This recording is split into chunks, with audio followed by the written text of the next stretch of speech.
Bonjour à tous, je suis Floriane du blog Parents Voyageurs. Avec Émilie, nous vous donnons rendez-vous 2 fois par mois pour parler voyage en famille en compagnie d'invités au parcours inspirant. Alors ne pensez plus à rien et laissez-vous porter.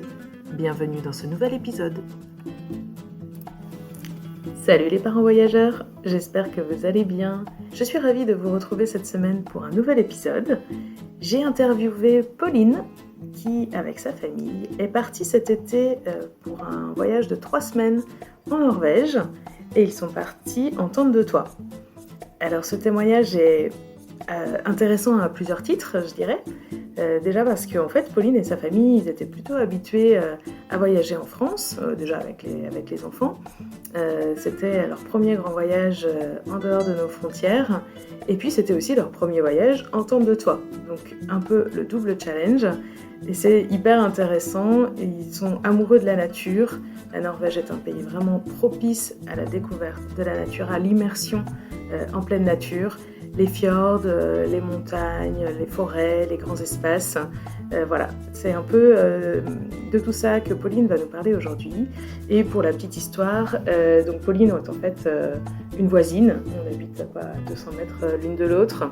Et elle m'a parlé de ce voyage juste avant de le faire. En fait, à la fin de l'année scolaire, fin juin, début juillet, on s'est retrouvés à une soirée entre parents de l'école. Et donc voilà, chacun raconte un petit peu ses projets pour l'été. Et quand j'ai entendu le projet de Pauline et Guillaume, je savais que j'allais avoir envie de les interviewer à leur retour. Et d'ailleurs, elles nous donnent aussi un petit peu les noms des lieux où ils sont allés pour retracer leur itinéraire. Donc sur le blog de Parents Voyageurs, dans l'article qui accompagne l'épisode de podcast, vous retrouverez aussi un peu l'itinéraire, enfin les quelques spots sur une carte pour vous aider, vous guider si ça vous intéresse et que la Norvège vous tente. Je vous laisse donc avec Pauline. Je vous souhaite une très très belle écoute pour ce nouvel épisode. Bonjour Pauline, merci Bonjour. beaucoup d'avoir accepté l'invitation de Parents Voyageurs. Avec plaisir. Donc aujourd'hui on va parler d'un voyage en Norvège que vous avez fait cet été. Oui. Et avant de commencer, avant qu'on passe la frontière, est-ce que tu pourrais te présenter, toi et ta famille ? Alors, je suis Pauline, je vis avec Guillaume et nos 3 enfants, Lola qui a 8 ans, Louise qui a 6 ans et Valentin qui va avoir 4 ans. Ok. Et quel genre de voyageur est-ce que vous êtes ? Alors, pour l'instant, on aime beaucoup tout ce qui est en lien avec la nature. On fuit le monde, on fuit les touristes, les lieux touristiques et on aime se plonger dans la nature et les lieux aussi beaucoup avec des baignades, que ce soit dans les rivières, la mer, les lacs, voilà. Ok. Est-ce que vous partez d'habitude plutôt en France ou en Europe ou ailleurs d'ailleurs ? Habituellement plutôt en France. Pour l'instant, on est parti plutôt dans le sud de la France, en Ardèche, dans les Pyrénées, dans les gorges du Tarn, là où il y a de l'eau. Ouais, et des endroits magnifiques d'ailleurs. Oui, on aime beaucoup les gorges, ouais. Ouais. Bon, parfois c'est un petit peu quand même encombré de touristes, non ? Non, franchement, les gorges du Tarn, c'était top, on a beaucoup aimé. C'était pas très touristique justement. Et les Pyrénées, on a fait la partie Occitanie et c'est pareil, on avait des belles gorges pas très touristiques. On était à 1 heure en dessous Carcassonne. Et puis l'Ardèche, oui, c'est plus touristique effectivement. Ouais. Donc, mais c'est top. Et donc cet été, vous êtes partis en Norvège. 2 ou 3 semaines, je me souviens plus ce que tu m'avais dit. On est parti en fait sur 3 semaines. Pendant 3 semaines, on est parti de chez nous et au total, on a dû être finalement 2 semaines en Norvège, si on compte 1 semaine aller-retour de voyage. Ah oui, ok. Et donc, est-ce que tu peux nous raconter un peu ça parce que vous n'êtes pas juste parti en Norvège comme ça. C'est quand même un petit peu un voyage. Genre, la première fois que tu m'en as parlé, je savais que j'allais avoir envie de t'interviewer après. Et donc, vous êtes parti en tente de toit, donc avec votre voiture. C'est ça. En fait, au départ, on est parti parce que on avait un baptême pour une de mes filleules qui se passait en Norvège. Et donc, voilà, on a décidé à 5 de partir pour l'expédition. Et on a des amis qui se sont équipés d'un véhicule avec une tente de toit. Ça nous a donné envie, du coup, on s'est renseigné. Et effectivement, les tarifs étaient assez compétitifs pour du locatif. Donc voilà, on s'est lancé là-dedans. On a loué la tente de toit à quelqu'un qui est près de la Flèche et qui fait ça voilà, de manière habituelle.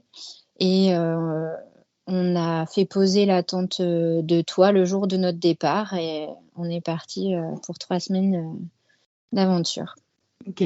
Ouais, donc faut dire que vous habitez, donc on est presque voisins en fait. Vous habitez en région nantaise et donc la Flèche, pour ceux qui connaissent pas, c'est à côté du Mans, si je me trompe pas. Ouais, c'est ça. Donc un peu sur la route de la Norvège, quoi. Pour nous, ouais, c'est ça. Ouais. Et vous aviez déjà testé la tente de toit avant de partir pour les 3 semaines ou pas?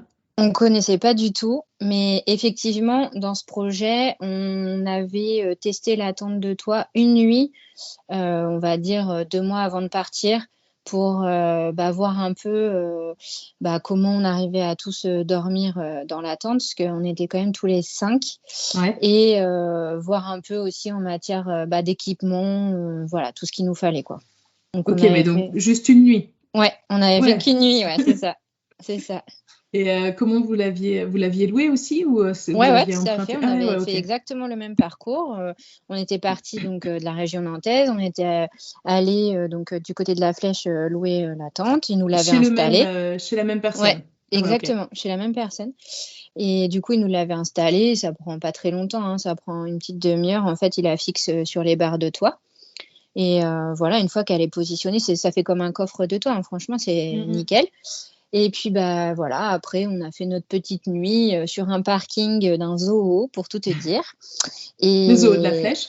Exactement, voilà, t'as tout deviné. Et voilà, on a fait notre nuit d'essai et ça s'est super bien passé. Sur cette première nuit, j'ai trouvé qu'on n'avait pas énormément de place. Et en fait, je pense que c'est juste une habitude à prendre parce qu'honnêtement, en Norvège, après, je ne me suis pas du tout posé de questions. Ça s'est super bien passé. Pour le couchage, il n'y a pas eu de problème. Et ouais, quand tu dis que vous n'aviez pas énormément de place, c'était à l'intérieur de la tente pour le couchage, quoi. Ouais, c'est ça. Ouais. Ok. Et donc là, du coup, comment vous avez dormi? Il n'y a pas de... Enfin, la tente pour les 5 personnes, elle est entièrement au-dessus du toit ou il y a une petite partie qui dépasse de la voiture? Ah oui, il y a en fait la moitié qui dépasse de la voiture. Ouais, ok. Donc, tu as un socle sur le toit de la voiture et tu déplies la moitié de la tente à l'extérieur et c'est positionné sur l'échelle, en fait. Et ça tient sur l'échelle. L'accès. Et vous dormez les 5 les uns à côté des autres ou il faut jouer un petit peu et se mettre tête bêche ou... Franchement, ça passait largement les 5 les uns à côté des autres. Après, c'est vrai que Valentin, 4 ans, il prenait pas beaucoup de place. Ouais. Donc, on pouvait facilement intercaler un dans un sens et l'autre dans l'autre sens. Et franchement, ça s'est super bien passé. On n'a pas souffert du tout en termes de couchage, quoi. Ok. Ouais, c'est cool. Bon, après, j'aurais des questions sur l'organisation de la voiture, tout ce que vous avez pris, tout ça, mais... Ok.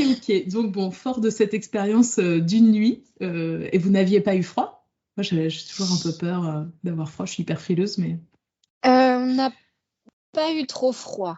Non, on n'a pas eu trop froid. Ça a été... Après, de toute façon, on s'est équipé pour aller en Norvège. C'est sûr qu'on s'est équipé en termes de vêtements pour pas avoir froid. Et en fait... En Norvège, c'est vrai que les températures étaient bien en deçà de ce qu'on connaît, nous, en France. Et pour autant, il y a eu vraiment qu'une ou 2 nuits où il a fait vraiment froid dans la tente. Pour le reste, ça s'est vraiment bien passé. Ok, cool. Mais avant qu'on continue justement sur l'équipement et puis un peu la préparation du voyage, je voulais te demander pourquoi est-ce que vous avez opté pour la tente de toit pour ce voyage en Norvège? Pourquoi est-ce que, par exemple, vous auriez pu louer un camping-car ou tout simplement y aller avec votre voiture et puis dormir dans des hôtels ou des auberges? Alors, les hôtels, c'est pas mon truc. Des auberges, pourquoi pas, mais en fait, on voulait un truc itinérant. Ouais. Et après, camping-car, j'avais regardé un tout petit peu et j'avais cru qu'on était assez limité en termes de kilométrage. Ah oui, pour la location, en effet, ça Ouais. peut peut-être vite monter. Bon, après, en Norvège, on a croisé des gens qui venaient de France et ils étaient avec un camping-car, mais c'était peut-être le leur. En termes de location, je saurais pas trop te dire. Je suis pas très forte à ça. Mais du coup, comme on nous a soudoyé l'idée de la tente de toit, on s'est dit, allez, c'est vachement bien comme idée. On va être tous ensemble pendant 3 semaines. C'est une super expérience et en se renseignant, voilà. Après, on est parti un peu sur cette idée-là. Facile, pas beaucoup de comment dire d'équipement, pas de manœuvres trop importantes à faire. Ouais. Tu vois, camping-car, tout ça, c'est là on savait qu'on passait partout avec la voiture. Aussi en termes de budget, parce que pour prendre le ferry et tout ça, en termes budgétaires, tout augmente dès que tu prends une voiture plus importante, un camping-car et tout ça. Voilà, et puis ça répondait bien à notre idée d'être proche de la nature, de pouvoir faire du camping sauvage. Voilà. Ok, ouais, donc c'est venu assez naturellement finalement, Ouais, et puis vous n'avez pas c'est spécialement ça, exploré d'autres options exactement. parce que C'est ça ça. faisait En bien, fait, quoi. dès qu'on nous en a parlé, on s'est renseigné et l'idée nous a tout de suite plu et on s'est tout de suite dirigé vers cette idée-là. Ok. Et du coup, comment vous avez préparé alors ce voyage? Déjà au niveau de l'itinéraire. Donc tu nous as dit que vous aviez du coup un C'est ça. baptême. Ouais. C'était où ce baptême? C'était à Oslo ou pas du tout? C'était à 3 heures de voiture au nord-ouest de Oslo. Et en fait, on avait prévu de partir le samedi et le baptême était sur le week-end suivant. Donc D'accord. en fait, on a fait 2-3 jours de voiture pour aller jusqu'en Norvège. Et après, on avait 4-5 jours donc chez nos amis avant le baptême. Et après, on est parti 9 jours sur un voyage itinérant. Ouais. Et après, il nous restait 2-3 jours chez les amis avant de rentrer en Ah oui, vous France. êtes repassé chez vos amis Ouais, avant de voilà. redescendre. Ok. Et donc sur les 9 jours, ou même déjà pour monter jusque là-bas, vous avez fait des étapes. Ouais, en fait, on avait réservé un camping en Belgique, un Ouais. camping avec toboggan et tout pour que les enfants puissent se détendre sur le parcours parce qu'il y a quand même 2000 km de Nantes jusqu'au nord du Danemark où on prenait le bateau. Ouais, c'est Donc, vrai que c'est assez loin. Bon, pour avoir voilà, souvent fait la route entre Nantes et la Belgique, je sais que c'est un petit peu long. c'est ça. Donc, en fait, on est parti le samedi matin de Nantes et le samedi soir, on était en Belgique, quoi. Donc, on a dormi là-bas, on y a passé le dimanche et on est reparti au milieu de la nuit du dimanche au lundi. Ah oui, ok. On est arrivé le lundi en milieu d'après-midi au nord du Danemark. Ouais. Et puis voilà. Puis après, on avait notre ferry qui était prévu le lundi soir. Donc, on a pris le bateau couchette, en fait. Ouais. On a dormi dans le bateau et on est arrivé le mardi matin dans le fjord d'Oslo. Ok. Voilà. Et on a fait la même chose au retour. On s'est arrêté dans le même camping de Belgique au retour. Ouais, Voilà pour les étapes. Ouais, c'est une petite pause qui est sympa quand même, en effet, pour couper la route. Et puis, C'est s'il y a ça. des équipements sympas pour les enfants, du coup, ils se Exactement. défoulent, comme tu dis, parce qu'il faut s'enquiller un peu ces longues heures de route, quoi. C'est ça. En fait, c'était un peu la récompense des enfants d'avoir le camping avec toboggan et tout le soir après la journée de voiture. Et puis, ça les a défoulés effectivement sur la journée du dimanche. Et du coup, quand on est reparti dans la nuit du dimanche au lundi, franchement, ils ont dormi dans la matinée dans la voiture. Et après, c'est Ouais. passé franchement comme une lettre à la poste, quoi. Ouais, c'est vrai. Bon, bah, cool. Ouais. Ouais, ouais. Et ensuite, en Norvège, donc, comment vous avez préparé l'itinéraire des 9 jours, hein? J'imagine peut-être que vos amis sur place vous ont un petit peu aidé, peut-être? Ouais, au départ, ils nous avaient donné quelques points à voir. Mhm. Et puis, bah, nous, on a fait des recherches aussi sur Internet. Et bah, j'ai cherché à faire une boucle, en fait. Donc, on est parti du centre bah, de la Norvège, là, où ils étaient. Et on est monté à 3 heures au nord, si tu veux, au point le plus au nord de notre parcours. Et après, on a fait la boucle par l'ouest dans les fjords pour Ok. revenir par Bergen et retraverser jusqu'à Oslo. Ouais, ok. Ça marche. Bon, ben, un beau périple. Ouais. Et du coup, en termes de choses à voir, qu'est-ce qui vous avait été conseillé? Écoute, on a d'abord commencé notre parcours par la ville d'Andalsnes, où en fait, on est déjà au bord des fjords. Et puis après, on est passé par le fjord de Geiranger, qui est franchement un fjord magnifique. Il y a une croisière en bateau à faire sur le fjord. Donc, on a pris un bateau sur lequel on passe avec la voiture. Ah oui, ok. Ouais, donc bah, on a fait tout le fjord de Geiranger à Ellesilt en traversée. Et puis voilà, après on a continué, on est passé par le glacier de Jostedal. Donc c'est le plus grand glacier d'Europe, je crois. Donc on peut y accéder par différents endroits, hein. Tu peux y accéder à plein Ouais. d'endroits tout autour. Et donc voilà, on a pu l'approcher à pied et, euh, et aller vraiment voir la langue de glace qui descendait devant nous. Et puis on a fait un autre fjord après, pareil avec la traversée du bateau. Donc ça, c'était chouette aussi. C'était de Kopanger à Gudvangen. Et ça, c'était une superbe croisière aussi de 1 heure et demie dans le fjord. Pareil avec la traversée en voiture.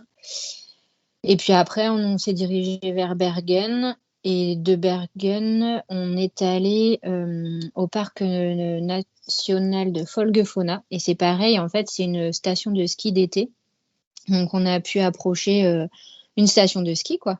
Donc, Ouais. avec la neige et tout, il y avait une équipe de ski qui s'entraînait, tout Ah ça. oui, oui, oui, C'était bien vraiment sûr. chouette. Dans ma tête, je me disais, c'est comme genre dans les Alpes, on est allé nous une fois à la Clusaz en été.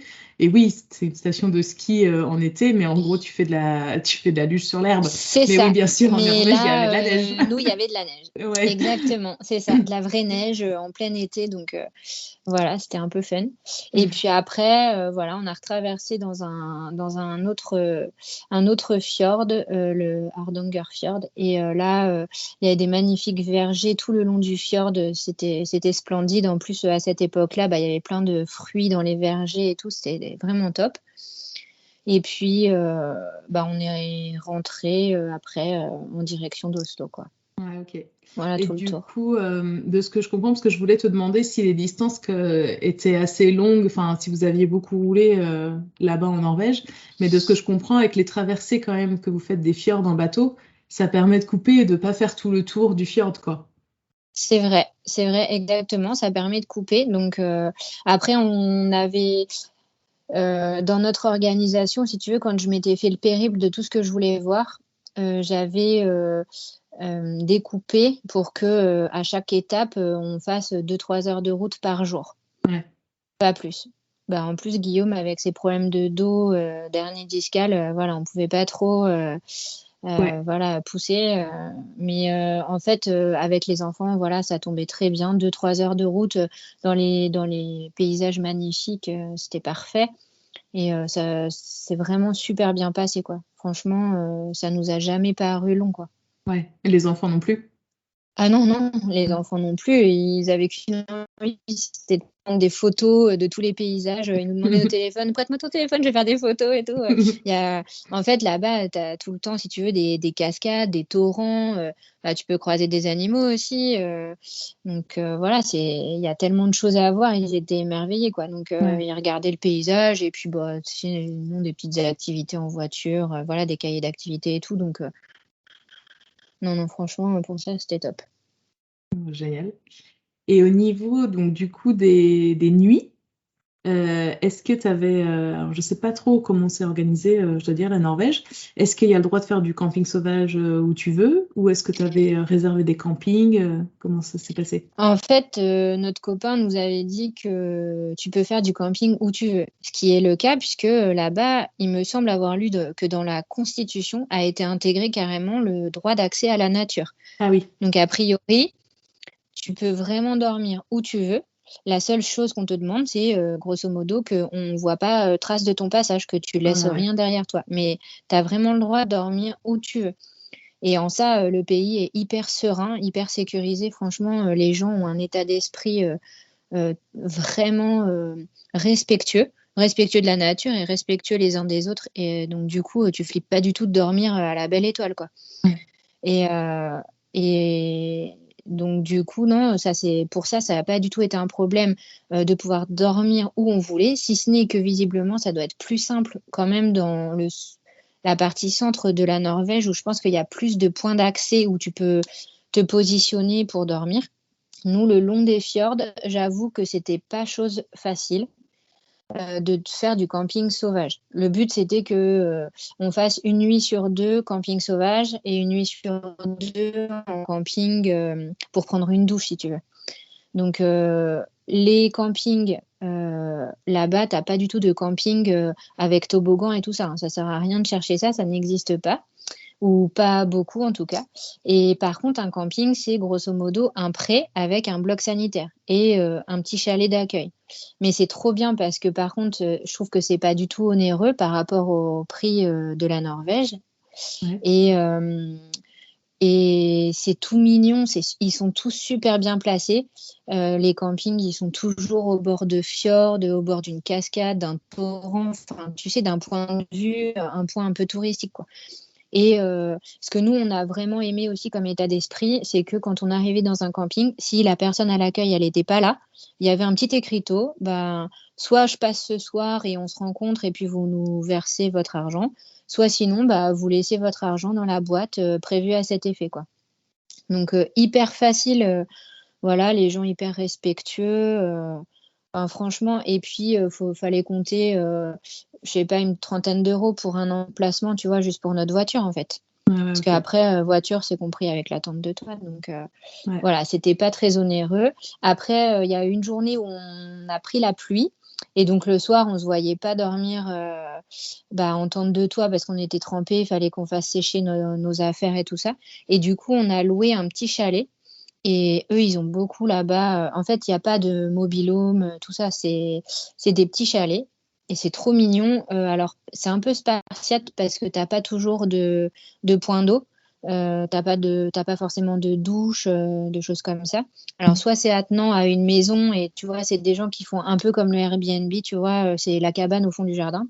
Ça, par contre, fallait compter une cinquantaine d'euros pour le chalet, quoi. Ouais, ok. Très Donc, bien, très bien. voilà. Donc quand même assez facile. Mais alors pourquoi tu disais que le camping sauvage au bord des fjords, vous n'avez pas trouvé facilement? Ouais. Le camping sauvage, c'était pas évident. Alors, en termes de, comment dire, quand nous, on l'a vécu, ça nous a posé aucun souci, si tu veux, dans l'organisation et tout ça. Mais en fait, ce qui nous a posé plus souci, c'était de trouver l'emplacement. Parce que finalement, au bord des fjords, tu as vraiment la route touristique Ouais. le long du fjord, mais tu as assez peu de petites routes ou de petits chemins qui mènent en fait un peu nulle part, tu vois, un peu dans un Ouais. champ ou au bord d'une forêt. La plupart, c'est que le petit chemin mène à une maison d'habitation. Et il Ok. me semble que j'avais lu qu'on ne pouvait pas camper à moins de 150 mètres de l'habitation. Ouais. Donc, sauf à avoir l'accord des propriétaires, bien sûr, mais bon, on ne voulait pas déranger. Et du coup, pour ça, ça a été un peu plus difficile de trouver le coin un peu tranquille, à l'écart, bien situé, parce qu'on voulait un truc un peu joli, un peu sympa, et à la fois où on ne dérangeait pas. Alors, il Ouais. y avait aussi la contrainte, donc du fait de notre tente de toit, on avait la contrainte d'être vraiment à plat, parce que tu peux vraiment pas du tout être en pente, tu vois. Mm. Donc ça, par contre, c'était aussi une contrainte à prendre en compte. Parce qu'il y a une fois où on a eu 1% de pente et on a tous glissé dans la nuit petit à petit sur le côté. Donc après, on s'est dit, OK, il faut vraiment qu'on soit à plat systématiquement. Ouais. Donc voilà, mais sinon, les fois où on a trouvé du camping sauvage, c'était souvent à proximité de forêt. Et ça s'est super bien passé. Après, en termes d'organisation, voilà, on avait de quoi faire à manger assez facilement. Tu as des ruisseaux partout pour avoir un point d'eau, faire ta vaisselle, enfin te nettoyer, tout ça. Franchement, pour ça, c'était parfait. Et les gens te dérangent pas, en fait. Enfin, même il y a une fois où on n'était pas très loin d'une maison d'habitation, je me demande si on n'était pas sur une parcelle. Et le gars nous a fait un signe de la main, salut. Enfin, ça pose vraiment pas de problème, quoi. Ok. Et est-ce que vous avez utilisé une appli pour trouver parfois un spot où dormir, ou c'était vraiment juste le long de la route sur votre trajet, quoi? Parce qu'il y a pas mal de... Alors, je ne sais pas si en Norvège c'est utilisé, mais c'est vrai qu'il y a pas mal de pays où il y a des applications qui te disent où est-ce que tu peux poser soit ton Alors, camping-car à vrai ou ta dire, tente, quoi. j'ai pas utilisé d'application parce que on s'était à la fois donné des timings, si tu veux, d'étapes, mais on s'était pas donné de points exacts où dormir. On n'avait pas Ouais. regardé avant parce qu'on savait pas exactement, voilà, par exemple sur une rando, si ça nous prendrait plus ou moins de temps. Donc on s'était pas fixé à l'avance. Et donc pour les fois où on a pris un camping, on a fait vraiment au feeling. On a cherché un peu, franchement pas longtemps parce qu'il y a énormément de petits campings. Ouais. Donc, on n'a pas eu à chercher beaucoup à chaque fois. On cherchait un peu plus parce qu'on était un peu plus exigeants, voilà, pour trouver le petit camping un peu sympa, qui nous plaisait, tout ça. Mais sinon, c'était vraiment très facile de trouver. Et on utilisait, sur Internet, on regardait, on tapait camping. Et en fait, assez facilement, ils nous repéraient tous les campings à venir sur notre route. Et Ouais. une ou deux fois, on a téléphoné un petit peu en anticipé pour savoir s'il restait des places. Et franchement, pas de souci à chaque fois. Oui, il n'y a pas de souci, venez. Est-ce Donc, que, assez d'ailleurs, simple. ouais, sur les campings, ça me fait, en fait, ce que tu as raconté, ça me fait pas mal penser à l'Islande, où en gros, en effet, c'est un champ ou un pré, ouais. Et en Islande, tu as un bloc sanitaire, qui n'a pas toujours de douche, mais en gros, en général, tu as quand même un point d'eau. Et puis, parfois, tu as une petite cahute où il y a quelqu'un qui est là pour t'accueillir, mais bon, souvent non. Mais en fait, il n'y a pas vraiment d'emplacement. Donc, en gros, tant qu'il y a de la place dans le pré, tout le monde a de la place. Est-ce que c'est un peu pareil ou est-ce que dans les campings, il y a quand même un peu des emplacements? Ah, il n'y a pas du tout d'emplacement. Rien n'est Voilà. délimité. Rien n'est délimité. Tu te mets où tu veux. Mm. La personne qui arrive après toi, elle peut se mettre hyper rapprochée si ça lui dit. Enfin, c'est pas du Ouais, tout ouais. délimité, hein. Mais Ouais. honnêtement, les gens ont beaucoup de respect et franchement, il n'y a personne qui a cherché à se mettre vraiment trop proche ou autre. Il y avait suffisamment de place. On n'a pas du tout été Ouais, c'est gênés. ça. C'est qu'il y a toujours de la place, en gros, ou quasi, C'est quoi. ça. Ouais, ouais. Ouais. Ouais, ouais, ouais. Ouais, parce que tu vois, on est allé fin juillet, début août. Donc, on est allé quand même à une époque relativement Ouais. attrayante pour le tourisme. Et jamais on a eu de soucis pour trouver de la place, quoi. Mm. Ouais, ok. Est-ce que, enfin, pour l'attente de toi et donc, enfin, et le voyage en voiture, en gros, quels équipements particuliers vous avez pris? Parce que ma collègue Émilie a fait aussi 3 semaines en tonne de toi au Portugal cet été, et donc ils avaient un peu testé avant. Et en gros, après leur premier test, ils se sont rendus compte qu'il fallait organiser la voiture de telle ou telle manière pour que ça soit un petit peu plus fluide dans la vie de tous les jours. Comment vous avez géré un peu cette partie organisation et logistique? Ça, c'est effectivement la question organisation, c'était pas évident. On avait fait en fait un sac de vêtements pour les enfants, un sac de vêtements pour nous, et puis voilà, c'était dans le coffre, hein, c'était dans des sacs imperméables. On avait mis ça au cas où il faille poser les sacs par terre Mm. si c'était humide et tout. Après, on avait pris 2 gros sacs de de bouffe, quoi. On avait pris 2 gros sacs parce qu'on savait que là-bas, l'alimentation, c'était assez onéreux. Et puis, avec du camping sauvage et tout, on savait pas si on aurait accès à tout ce qu'on voulait. Parce que j'avais lu des choses comme quoi, des fois, il y a des petits magasins qui étaient fermés assez tôt en journée. Et en fait, comme on passait pas dans des grandes villes, j'avais un peu anticipé cette chose-là. Bon, finalement, on n'a jamais manqué, hein. On a toujours trouvé effectivement des petites supérettes, voilà, dans lesquelles il y avait de quoi se ravitailler.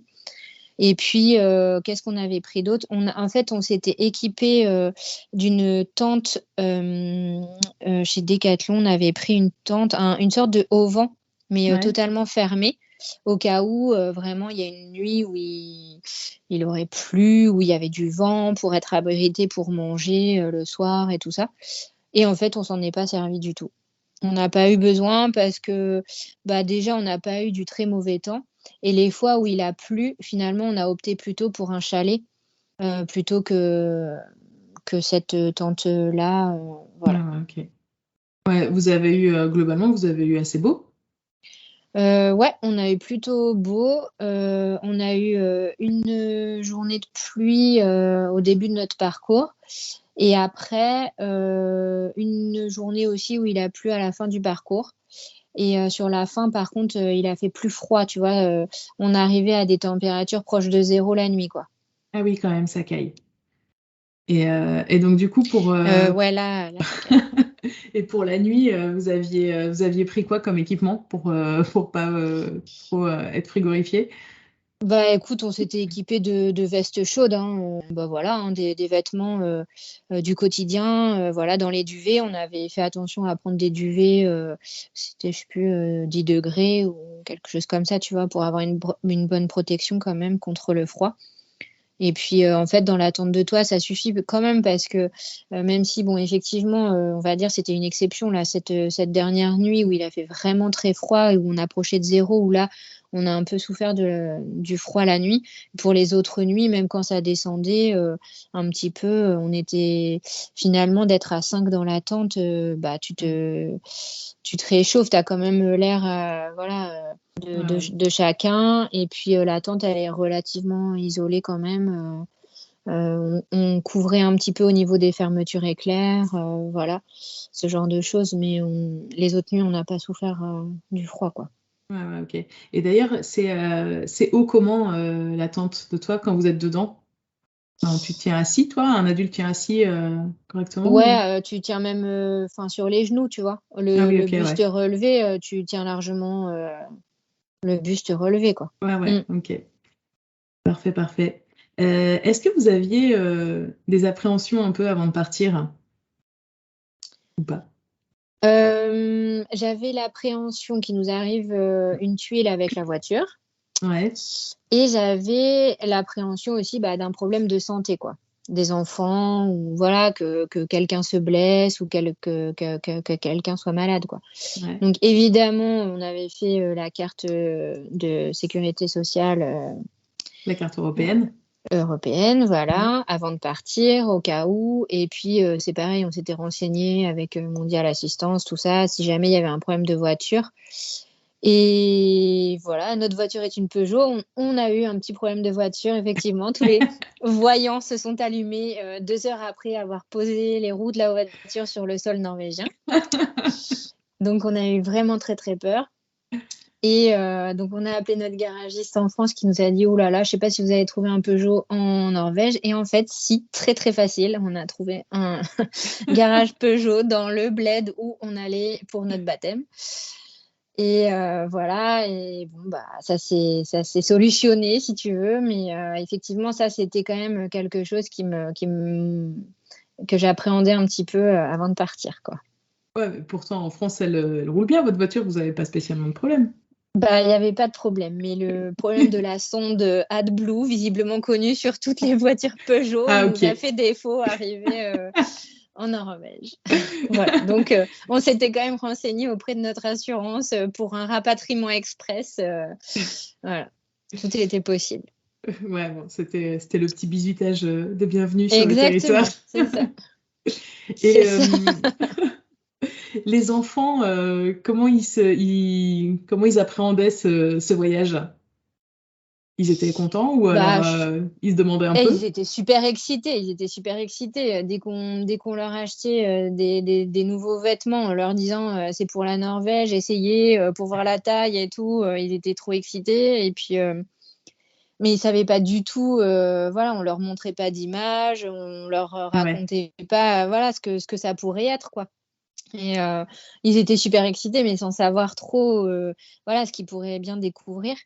Et puis, je leur avais fait un petit carnet de route, avant de partir, avec, des choses que j'avais trouvées sur internet, sur les différents pays qu'on traversait et puis sur, voilà, un petit peu la Norvège, tout ça. Donc ils avaient commencé à regarder un petit peu seulement pendant la voiture et puis, arrivés là-bas, ils ont été émerveillés, de tout, hein. Franchement, je pense qu'ils sont tellement adaptables, nos enfants que en fait, ils voyaient juste que nous, on était trop heureux d'être, là et ils profitaient autant que nous, des paysages et à aucun moment donné, ils ont fait une simple, remarque, tu vois, sur, soit, le manque de confort ou, je sais pas, le fait qu'on soit pas, chez nous et tout ça. Franchement, jamais ils nous ont fait une remarque, négative sur le voyage, quoi. En fait, ils ont juste profité autant que nous, de tout, quoi. Tu vois? On n'avait pas de confort parce que même chez nos amis, on dormait, donc dans la tente, de toit. Ouais. On dormait pas, en dur, hein, on dormait dans la tente de toit et voilà, c'était les toilettes sèches au fond du jardin et la douche dans l'ancienne étable, tu sais, tu es juste barricadé par quelques planches de bois, voilà, il fait 10 degrés dehors. Mais honnêtement, ils se sont jamais plaints, quoi. C'était Mmh. c'était juste, hyper dépaysant et c'était trop cool, quoi. Ouais, ils ont Après, ils ont vécu le truc à fond. profité. Bah, oui, oui, oui, c'était trop bien. Mais en plus, là-bas, on n'a pas fait, je sais pas, on n'a pas fait de parc, d'attractions, on n'a pas fait, voilà, on était juste dans la nature, quoi et ils ont profité à fond autant que nous, des paysages, c'était vraiment chouette, quoi. Après, ce qui était un peu plus diversifié, effectivement, quand on prenait le bateau ou Ouais. mais même les randos, d'aller voir des glaciers, tout ça, en fait, ils étaient contents, quoi. Donc il y avait toujours des petites choses à faire, pendant les randos, à voir, des petites choses qui les tenaient un petit peu, en haleine, quoi. Donc Ouais, ouais. Quelle chance. mmh. J'avoue que je suis assez jalouse en t'écoutant parce que alors moi les garçons ils aiment pas trop les promenades quoi. Donc même si le paysage est très Ah! beau, c'est compliqué. Ah oui. Non, là, franchement, ça s'est super bien passé. Après, je dis pas forcément que ce sont des gros marcheurs, hein, mais Mm. la plupart du temps, ils aiment être dans la nature. Il y a toujours des petites choses, à ramasser, à regarder, donc puis on s'est fait un petit challenge aussi, dans la ville de Åndalsnes. J'avais repéré, en fait, sur, TripAdvisor, une rando à faire et en fait, c'était une rando avec un énorme dénivelé parce que tu avais Mm. 500 mètres de dénivelé et en fait, j'avais cru comprendre sur TripAdvisor que finalement c'était, une balade, que tu pouvais faire en famille. Mais en famille, je pense que c'est avec des enfants un peu plus âgés, quoi et donc nous, nous voilà partis parce que super point de vue, à l'arrivée, au-dessus du fjord et tout, Eh donc ben oui, il trop bien. fallait pas le louper. Fallait pas le louper. Donc avec une avancée au-dessus du fjord, les photos me faisaient rêver. Donc avant de partir, j'avais dit à tous mes amis, «Si on arrive là-bas et qu'on fait la photo, j'ai réussi mes vacances». Donc deuxième jour de de trip, et donc on commence, la balade et sauf que, les nuages et la pluie, ont été de la partie et donc au bout d'une heure, Guillaume m'a dit: «Bah là, il faut qu'on redescende, ça sert plus à rien, on verra rien» et comme je suis assez, têtue, il me dit: «Non, non, non, on s'arrête pas, on monte, on monte, on monte» et en fait, on est monté pendant 2 heures et demie dans le brouillard et la pluie et arrivé là-haut, on s'est dit: «En fait, c'est trop dangereux de redescendre, à pied» parce qu'en fait, il y avait un tel dénivelé que, en fait, tu grimpais à flanc de colline dans des pierres et des racines d'arbres, tu vois? D'accord. Donc certes, c'est sympa pour les enfants pendant 1 heure, mais après ils se lassent un peu, quoi Ouais. et arrivé là-haut, on s'est dit: «Ça va trop glisser» donc on a essayé de prendre on a pris le télécabine pour redescendre. Ok. Voilà, donc il coûte cher et pour lequel on n'a rien vu parce qu'on était dans le brouillard. Eh oui, Voilà. vous êtes pas passé Donc au-dessus des c'était nuages. super. Je m'attendais à une Non, fin quand même où vous alliez passer au-dessus des non, nuages et pas ça du allait être tout, non. magnifique. Non, pas du tout. En fait, j'ai la photo sur le point de vue, mais le fond est blanc. Donc, tu Merde. vois, si j'étais photographe, je pourrais faire un petit montage photo facilement, tu vois. Ouais, donc ça, c'était ma déception, mais la balade en soi, elle était quand même sympa. Elle était quand même sympa et les enfants sont quand même montés. Voilà. Ouais. Mais c'est vrai qu'ils étaient un peu jeunes pour le coup. Je pense qu'il faut avoir des enfants un peu plus âgés pour monter jusqu'en haut, quoi. Ouais, ouais. Et d'ailleurs, Valentin, donc tu dis il a 4 ans. Vous le portez des fois encore Ouais, en porte-bébé? Ouais. Vous aviez un non, porte-bébé, un sac de rando ou rien. rien? Non, non, non. Ah non, non, il marche. Il marche. Ok. Et il est assez endurant, je dois dire. Mais là, tu vois, sur cette balade, il a monté pendant 2 heures, hein. Après, la dernière demi-heure, c'était trop dur pour lui parce que 500 mètres de dénivelé, c'est une vraie montagne, hein, je t'assure que Ouais, ouais. Non, franchement. mais oui, j'imagine tout à fait. Voilà. Donc, effectivement, la dernière demi-heure, on l'a pris sur le dos et voilà, on a fini la balade désespéré comme ça. Mais pour toutes les autres balades, franchement, il a crapahuté sans problème. Ouais. Mais en fait, comme on est toujours au bord de l'eau, tu sais, même pour approcher un glacier, en fait, bah, tu as des sources d'eau forcément. Tu vois, tu as des petites rivières, des petits torrents qui descendent en vallée. Et donc, toujours à regarder, à faire, voilà, le long de la balade, quoi. Et honnêtement, ces balades-là, c'était des balades d'1 heure aller, 1 heure retour, tu vois? Donc Ouais. tu sais, tu pique-niques ou tu prends le goûter sur la route, machin et franchement, ça s'est super bien passé, ouais. Ouais, ouais. Et puis elles étaient pas toutes avec autant de dénivelé quand même, j'imagine. Ah non, non, non, bah non, ça c'était la pire, non, non, c'était la pire, ça les a bien mis en jambes et après, elles avaient plus trop envie de le refaire. Mais non, non, Oui, parce toutes qu'en les plus, autres c'était le après, ça deuxième s'est bien jour. passé. Ouais, c'est ça, Ouais. 2e jour. Et ils Ouais. sont pas râlés pour les jours d'après. Quand tu disais on va faire une chouette balade. Bah, les filles m'ont dit effectivement, bah, on espère que ce sera pas aussi dur, mais Ouais, ouais. non, franchement, après, elles étaient quand même super contentes. Puis tu sais, assez vite, on a trouvé la neige parce que juste après la croisière à Geiranger, on a trouvé la neige en arrivant vers le parc. Et puis, c'est ce que je te disais, il y a tellement en fait de torrents, mais Ouais. c'est des torrents c'est des chutes d'eau vertigineuses, quoi. Donc, en fait, elles étaient, enfin, surtout les filles, mais même Valentin, il regardait aussi, mais les filles, elles étaient éblouies de tout ça, quoi. Enfin, bon, après, nous aussi, donc du coup, elles écoutaient, elles voyaient que nous, on était époustouflés, quoi, Ouais, du ouais, que paysage. c'était waouh. Ouais, voilà, mais tu as toujours, voilà, soit de l'eau, de la neige, enfin, les paysages sont assez diversifiés, quoi. Oui, quand même, ouais. Ok. Tu vois, on a pu jouer dans la neige, faire des batailles de boules de neige. On avait pris des sacs plastiques, du coup, on faisait un peu de la luge sur des névés. Tu Ouais, vois, voilà. Donc, on avait pris aussi une petite canne à pêche. Donc, ouais. il y a une fois où on a pu mettre la ligne à l'eau dans le fjord et puis, tu sais, il y avait des petits poissons qui mordaient. Enfin, voilà. Tu Excellent. vois, on avait. Ouais, ouais, c'était sympa. Et d'ailleurs, est-ce que vous avez vu des animaux? Vous avez vu des rennes? Des rennes, non, on n'en a pas vu. On est passé par des plateaux, où on aurait pu en apercevoir, mais on n'en a pas vu. On a vu des élans, mais Mhm. ça, c'était vraiment dans le centre, de la Norvège. Par contre, il y en a a priori pas, du côté des fjords. Ouais. Et puis après, en termes de flore, on a vu des mûres arctiques. Donc c'est comme des mûres chez nous, mais elles sont couleur jaune et Ok. beaucoup de myrtilles aussi. Ah ouais, ok. Et les murs Ouais. arctiques, c'est bon? Enfin, ça se mange? Ouais, ouais, c'est bon, ouais. Ouais. Faut attendre, qu'elles soient bien mûres parce que je crois que tu as pas le droit de les cueillir, en fait, si elles sont pas mûres. Ah oui, Donc faut ok. que tu attendes vraiment, bah, tout est dans le respect, de la Ouais, bien nature, quoi. sûr. Mmh. Ouais, ouais. On va faire un petit point budget, si tu veux bien, parce que c'est Ouais, souvent une question qui revient sur les pays de la Scandinavie où, ouais, bah oui, ça a quand même la réputation d'être assez cher. D'ailleurs, tu en as un tout petit peu parlé. Enfin, vous aviez ouais, anticipé un petit peu c'est que le coût ça. de la vie serait cher. Ouais. Est-ce que tu peux nous en dire un petit peu plus? Comment c'est en vrai?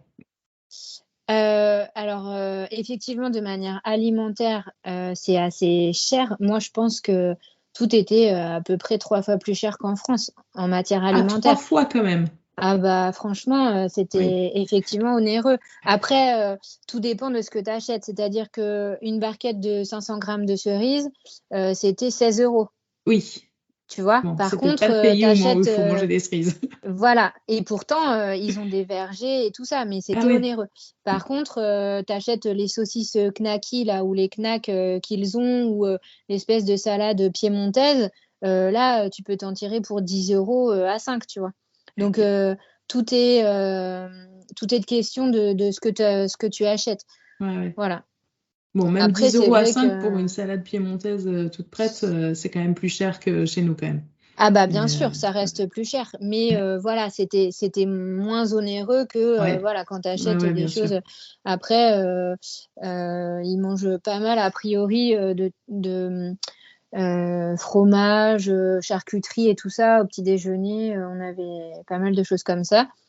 Et puis après, bon, ils ont des plats typiques. On n'a pas eu, plus de saumon, que ça sur notre route. Voilà, contrairement à ce qu'on avait imaginé. Et vous en avez pas Mais pêché? et on n'en a pas pêché. Non, pas dans les fjords, mais par contre, on a croisé un élevage sur un fjord, tu vois? On a vu, donc voilà. Après, en termes de budget, l'essence était très chère cet été. Pour être transparente, on a fait 2 pleins d'essence, donc de Nantes jusqu'en haut du Danemark. Ouais. Et on a fait 2 pleins d'essence pour notre périple en Norvège. Ouais. Et de nouveau 2 pleins d'essence pour rentrer. Donc au total, on a eu 1 000 € d'essence. Ouais, c'est vrai que cet été, c'était très cher, même en France, Voilà, de toute façon.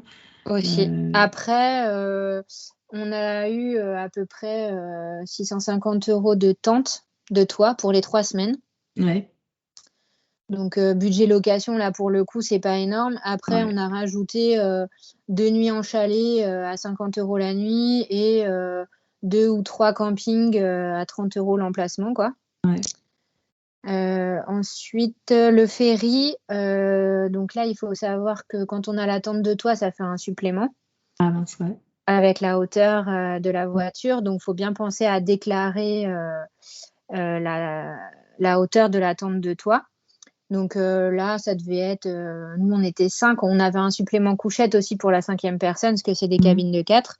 Donc honnêtement, là, on a quand même tourné à 250 ou 280 € l'aller. Ouais, donc ça, c'est le ferry, tu dis, Entre depuis le le Danemark Danemark. et la Norvège. Ouais. Et puis après, sur place, les 2 croisières, c'était 150 € la croisière pour 5 personnes et une voiture, quoi. Ouais.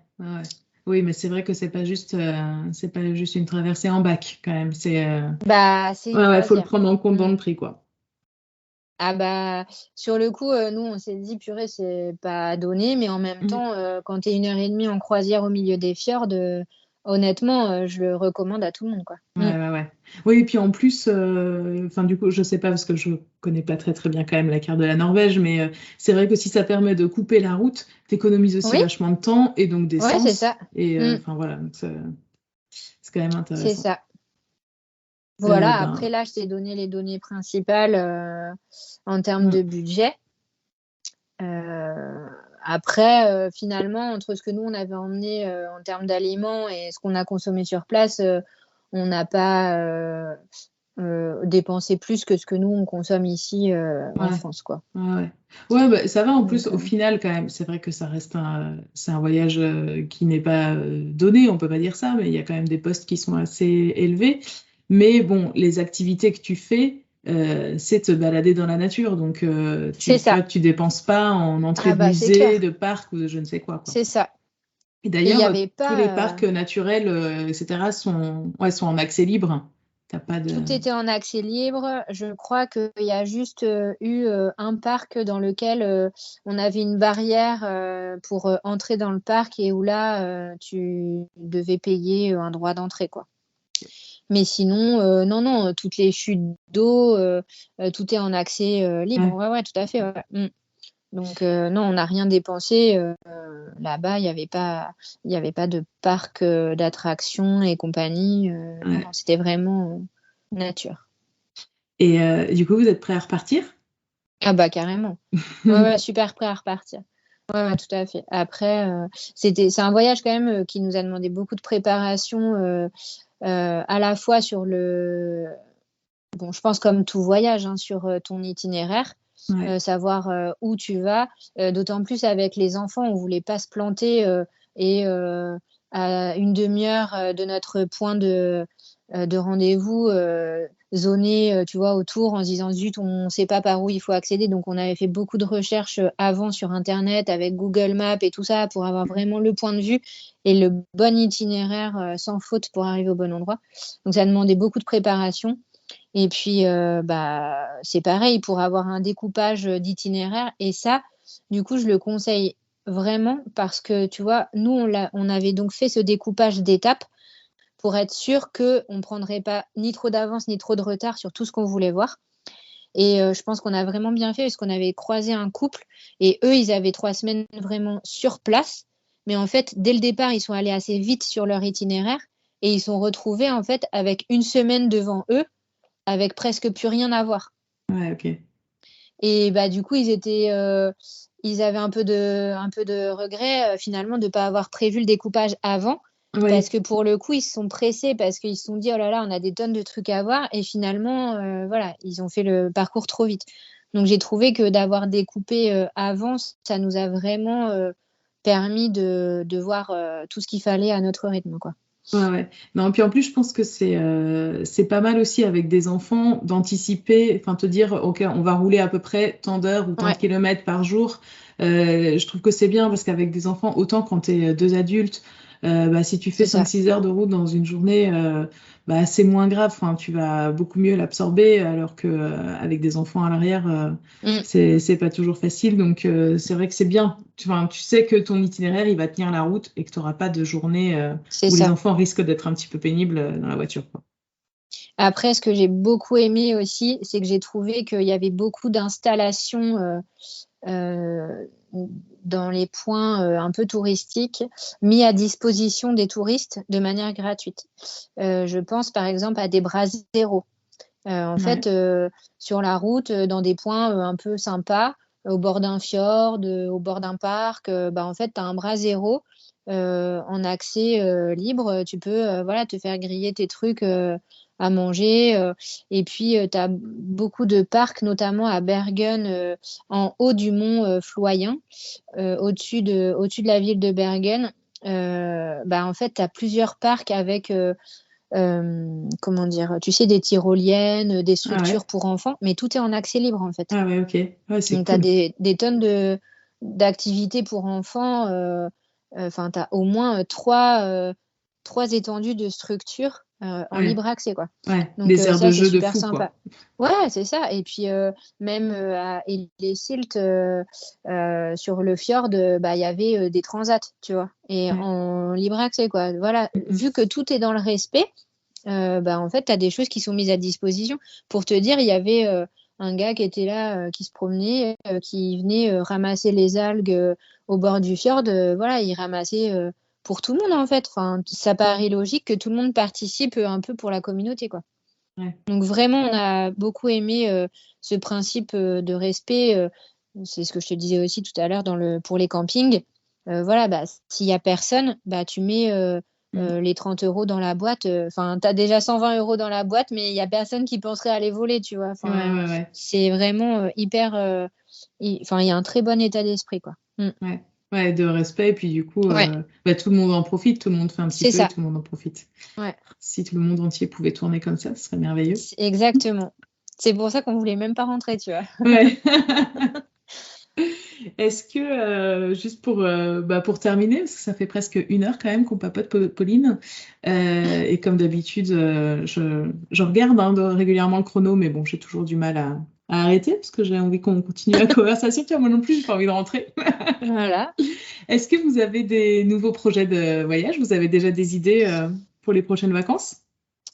Écoute, pas pour l'instant, mais j'avoue que l'Islande, on nous en a parlé aussi. Là, j'ai quelqu'un que je connais qui est parti aussi cet été, qui nous a envoyé plein de photos. Du coup, ça nous a donné vachement envie. Mm. Et puis, je pense que les autres pays, voilà, d'Europe du Nord, là, ça nous branche bien aussi. On a beaucoup aimé, ouais, l'état d'esprit et on se dit que Ouais. Ça nous correspondait bien. Donc, on est prêt à refaire le voyage. Ouais. Bah écoute, si vous préparez un voyage en Islande, on se fera un petit apéro, un de ces quatre, et je vous aiderai pour l'itinéraire. Moi, j'ai Carrément. tellement aimé ce voyage. C'était merveilleux. Avec plaisir, ouais. Bon, bah écoute, un grand merci, Pauline, pour ce partage, pour cette petite, De rien, cette avec petite plaisir. discussion en Norvège. Franchement, moi, je me suis sentie carrément là-bas, quoi, avec vous. C'était trop cool. Faut que je te prête l'itinéraire quand tu veux, si tu veux y aller, il est tout prêt. Ouais, bah franchement, les auditeurs de Parents Voyageurs le savent un petit peu. J'attends que Ludo dise OK pour l'achat de la tente de toi. Moi, je suis prête. C'est vrai que c'est une super expérience. Un grand merci, Pauline, et puis à très bientôt. De rien. Merci beaucoup, Pauline, pour ce témoignage super inspirant. C'était votre premier grand voyage avec les enfants en dehors de la France. Entendre de toi, en plus, c'était quand même, je trouve, un petit challenge et vous avez adoré. Et personnellement, j'ai adoré passer cette heure avec toi à découvrir la Norvège à travers tes yeux et du coup écouter le récit de votre séjour en famille. Chers auditeurs, j'espère que ça vous a plu aussi, que ça vous a inspiré, à la fois pour partir en tente de toit, un petit peu à l'aventure en famille, et pour découvrir la Norvège. Comme d'habitude, si vous avez aimé cet épisode, n'hésitez pas à le partager, lui mettre 5 étoiles, un petit commentaire sur les plateformes, en parler autour de vous. Et si le cœur vous en dit, la plateforme Tipeee est toujours accessible pour nous laisser un petit pourboire. Merci à tous et je vous souhaite une très très bonne année 2023, un tout petit peu en avance. Et on se retrouve l'année prochaine. À bientôt!